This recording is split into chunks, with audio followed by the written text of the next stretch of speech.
اللہ کے بارے میں جھوٹ بول رہا ہے کہ اللہ نے پہلے کہا کہ یہ آیت اتری، اللہ نے حکم دیا، اللہ نے خود ہی واپس لے لیا، پہلے ہی اللہ نہ بھیجتا؟ یہ سوال تو ہے نا ایک، اس کا جواب ایک بندے نے دیا ہے۔ میں نے الحمدللہ بڑی تفاسیر کا مطالعہ کیا، لیکن لسان التبلیغ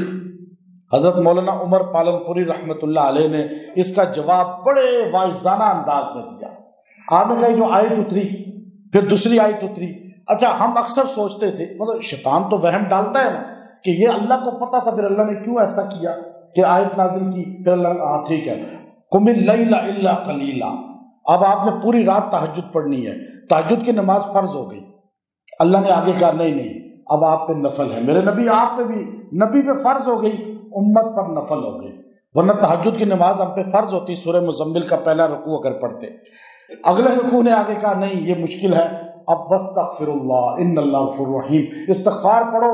اور بس تہجد ٹائم ہو تو پڑھ لو، نہیں تو کوئی ضروری نہیں تمہارے لیے۔ اللہ کو پتہ تھا یہ 5 ہی پوری نہیں کریں گے، 6ٹھی کہاں سے پوری کریں گے؟ تو اب آپ دیکھیے، اب انسان سوچتا ہے ایک آیت اتر کے پھر تبدیل ہو رہا ہے حکم، تو یہ تو اللہ تعالیٰ کو پتہ نہیں ہے، اس کا مطلب ہے اللہ بھول جاتا ہے۔ اسی پر ایک مسلک نے اپنا عقیدہ بنا لیا کہ اللہ تعالیٰ سے بھول ہو جاتی ہے۔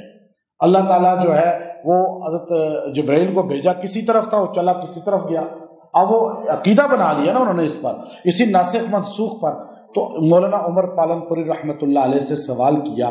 تو آپ نے اپنے آخری بیان کے اندر 1997 میں جب رائمنڈ کا اجتماع تھا، میں اس میں شریک تھا، حضرت نے اپنے بیان میں اس کا جواب دے دیا۔ آپ نے فرمایا وہ ایک انگریز آیا، میاں بیوی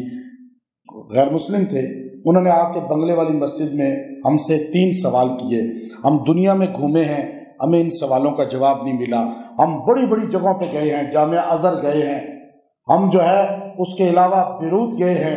ہم جو بڑا ادارہ نظر آتا تھا ہم چلے جاتے تھے، درگاہوں پہ گئے ہیں، نظام الدین گئے، وہ نظام الدین والوں نے کہا جی یہ جواب آپ کو تبلیغی مرکز والے دیں گے۔ اب وہ سیدھے چلے گئے، مولانا انعام الحسن صاحب رحمۃ اللہ علیہ نے کہا میری تشکیل کی، آپ ان کو جواب دو۔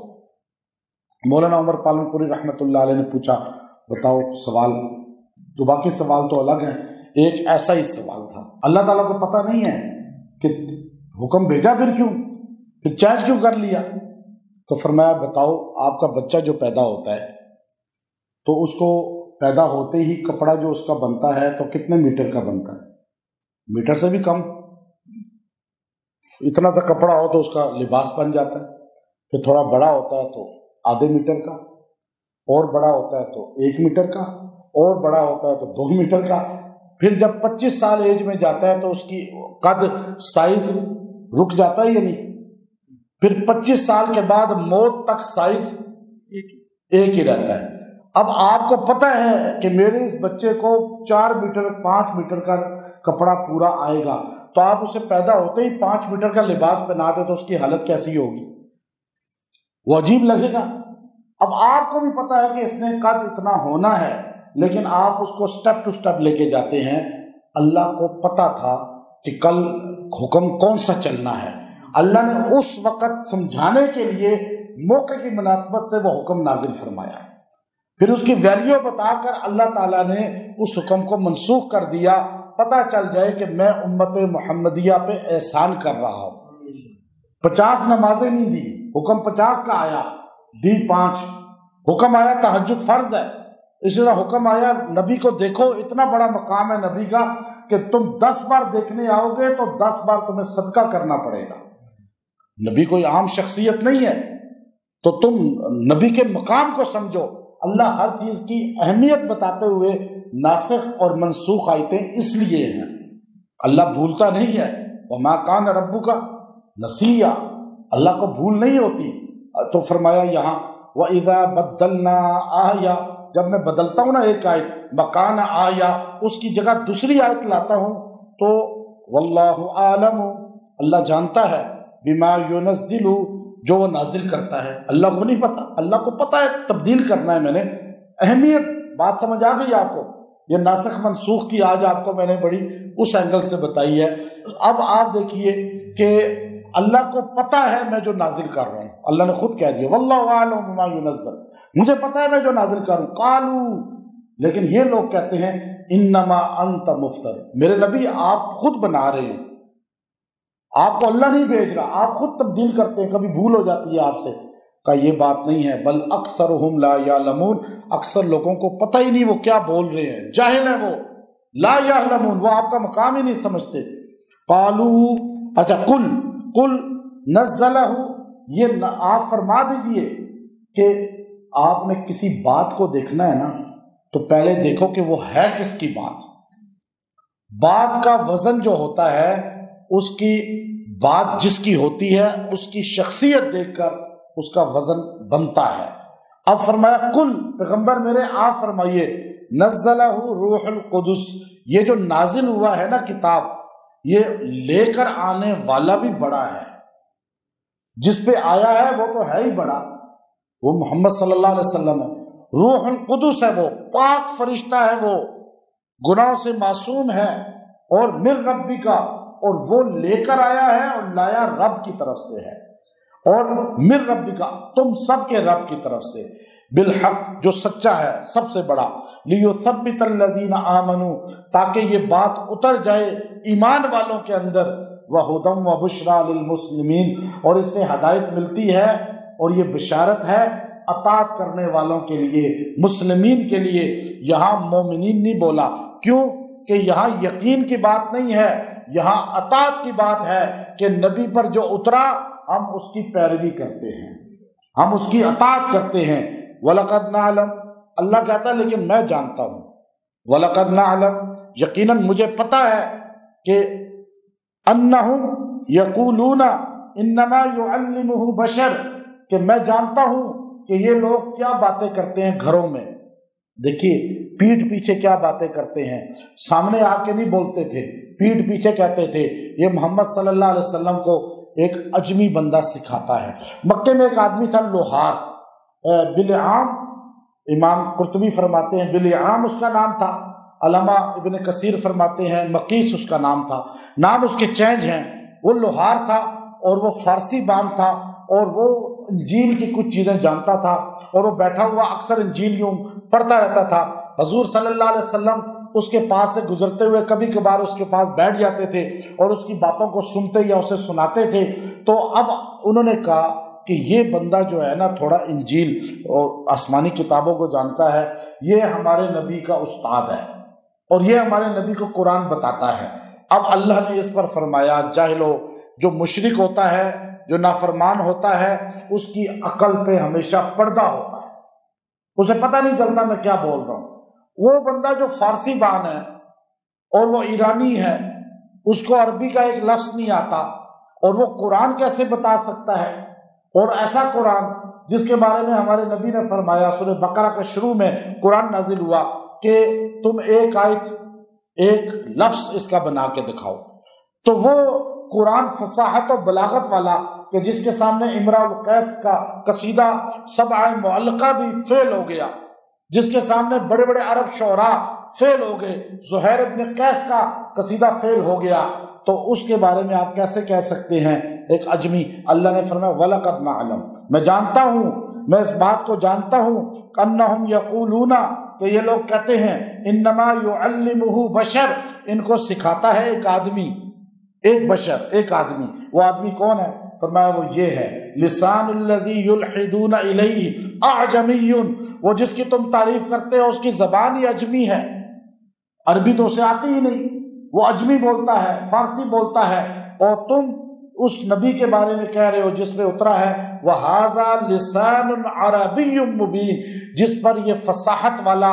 عربی کا قرآن اترا ہے، عربی زبان اتری ہے، عربی اسے نہیں آتی اور یہ فصاحت والی عربی ہے۔ تمہارے شعراء اس کی ایک لفظ، ایک آیت نہیں بنا سکتے، تمہارا عرب عاجز آ چکا ہے کہ یہ الفاظ کو بیان کرنے سے، اس کی فصاحت کو بیان کرنے سے، تو اس لیے یہ تمہاری بات ہی جھوٹ ہے۔ پھر اللہ نے اس کو جھوٹ خود کہا، ان الذین لا یؤمنون بآیات اللہ، بے شک جو لوگ اللہ پر ایمان نہیں رکھتے،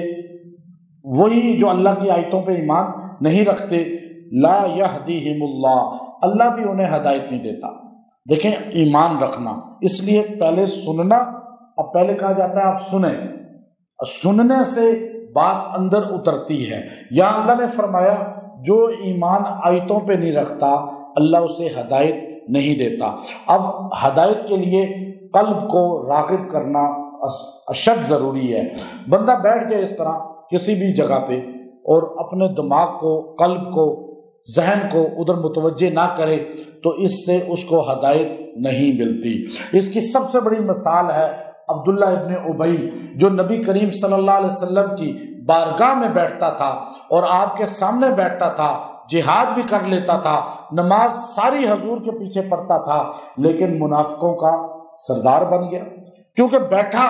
لیکن قلب کو متوجہ نہیں کیا۔ اب لوگ یہی کرتے ہیں آج کہ اب جس بھی دین کی محفل میں بیٹھتے ہیں تو اکثر اپنے دل کو ادھر راغب نہیں کرتے، بلکہ آپ مغرب کی نماز، عشاء کی نماز پڑھانے کے بعد، سلام پھیرنے کے فوری بعد آپ پوری صف سے پوچھیں کہ بتاؤ ابھی امام صاحب نے کیا پڑھا، کون سی سورت پڑھی، 90% کو پتہ ہی نہیں ہوتا، بالکل نہیں پتہ ہوگا 90% کو کہ سورہ کوثر بھی پڑھی ہے یا نہیں پڑھی، فلاں سورہ پڑھی۔ ابھی آپ تجربہ کر کے دیکھ لیں، اب کیوں ہمیں نمازوں میں اثر کیوں نہیں ہے، ہمارے دین کے معاملات میں تاثیر کیوں نہیں ہے کہ ہمارا دل حاضر ہی نہیں ہوتا۔ ہم اتنی دیر بھی بیٹھے رہتے ہیں،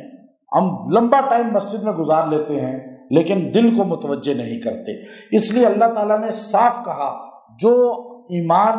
یعنی اپنے دل کو راغب نہیں کرتا ایمان کے لیے، ایمان اندر کی چیز ہے، لا یؤمنون کہا۔ حضرت علی رضی اللہ تعالیٰ عنہ نے پوچھا کہ جو ہے یہ حضرت علی سے پوچھا گیا کہ یہ بتائیے کہ یہ جو اسلام اور ایمان کا فرق کیا ہے، تو آپ نے فرمایا یہ ایک بالشت ہے، زبان پہ ہوگا تو اسلام کا جملہ ہوگا، دل میں اترے گا تو ایمان بن جائے گا۔ دل میں اترنے کے لیے یہ ساری زندگی کی محنت ہے۔ اب یہ لوگ جہاد کرتے ہیں، لوگ مدرسوں میں ساری زندگی پڑھاتے پڑھتے ہیں، تبلیغ میں نکلتے ہیں، لوگ دین کے کام کے لیے یا نمازوں عبادات کے لیے کس طرح سردیوں میں وضو کرتے ہیں، ہر حج کرتے ہیں، عمرے کرتے ہیں، سارے کام کیوں ہیں؟ ایک بالشت کے لیے کہ ہماری زبان سے